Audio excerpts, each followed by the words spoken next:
পরম করে উন্নময় আল্লাহর রহমতে আমাদের সেই কাঙ্ক্ষিত ইলেকশনের যাত্রা আজকে থেকে অফিসিয়ালি শুরু হবে।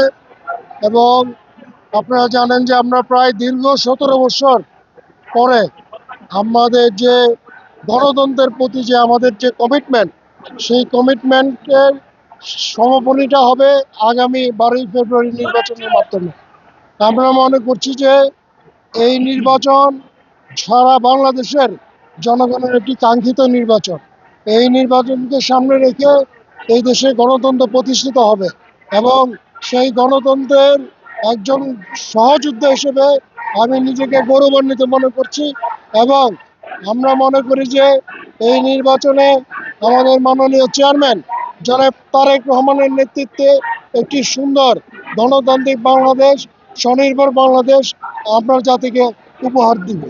এটা আসলে মানে ভোটের হ্যাঁ বা না, এটা জনগণের এখতিয়ার।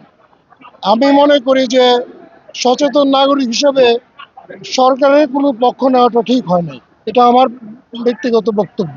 কারণ সরকার যদি কোনো পক্ষ নেয় তাহলে আর ভোটের দরকারটা কি ছিল, তাই না?